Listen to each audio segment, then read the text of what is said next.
Noni Madueke. He has been given permission to leave Chelsea's camp at the FIFA Club World Cup to pursue this deal with Arsenal. He's expected to have a medical with Arsenal very, very soon. I'll break down the deal for you. It has all been agreed. It's an initial payment of £48.5 million plus a further £3.5 million in performance-related add-ons. So in total, if he was to meet all of those performance-related conditions, the total cost of that deal could rise to £52 million. And he's already agreed in principle the terms on a 5-year contract with Arsenal. So this one is looking really, really close now. It looks like Madueke is going to be on his way back from the United States, back to the UK to take a medical with Arsenal. And we should see a formal announcement, all being well, in the next few days or so. Arsenal fans jumping with glee at this one, Mark? I think this is a really exciting signing. 23 years old, offers that versatility that Mikel Arteta likes from every signing, someone that can play in multiple positions. Dharmesh mentioned earlier on that having someone who could play as a right winger, and Arsenal perhaps lacked that bite and that spark when Bukayo Saka was injured last season, and Noni Madueke will certainly bring that.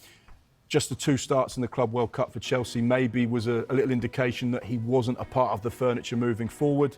And when you look at the fee as well, it's very much in keeping with the other players that have moved over the course of this summer. It's all around £50 million, isn't it? You know, João Pedro 55 plus 5 from Brighton to Chelsea. Jamie Gittings around 50 million as well from Borussia Dortmund. Anthony Elanga, when that one gets confirmed, from Nottingham Forest to Newcastle. Yeah, the fees are also similar here, aren't they? Yeah, 52 plus 3. So what you're seeing there is that's the market value for young players, young wingers that can be quite versatile in that front 3. And anyone under the age of 25, between 20 and 25, that's the kind of price you're going to be paying. So that's one of the things why clubs like to get business done nice and early, that if that bar is set a lot higher than perhaps they're comfortable with, they're not caught in that mould of being, well, we've got to pay that because that's what he's worth, because that's what he went for.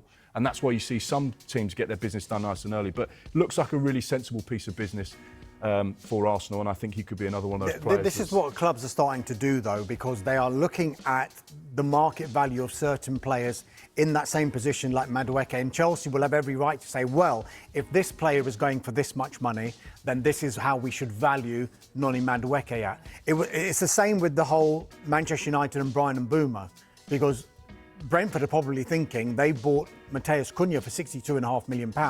So I think that's where we're going to start pitching what we want for Brian Mbeumo. But with regard to Madueke himself, make no mistake about it, this is not something Arsenal just thought about in this transfer window.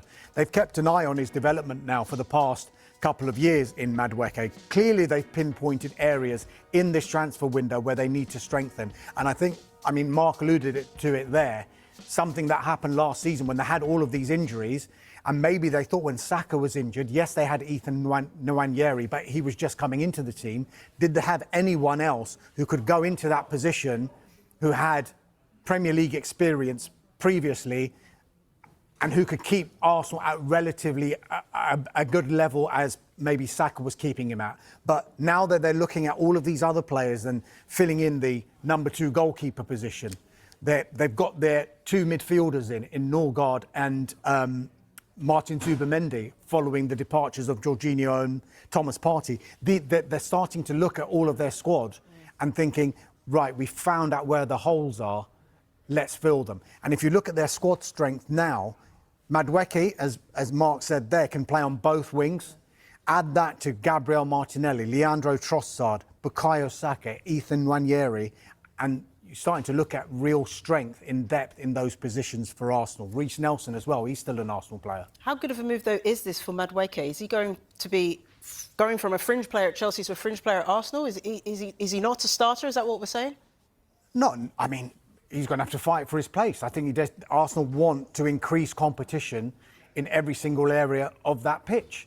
And because of his versatility, it won't just be a case of, if Bukayo Saka's injured, then Noni Madueke is going to get a game, because he can play on the left-hand side as well. He's shown he's versatile. And another thing that he's shown is that he always seems to be fit and available for Chelsea.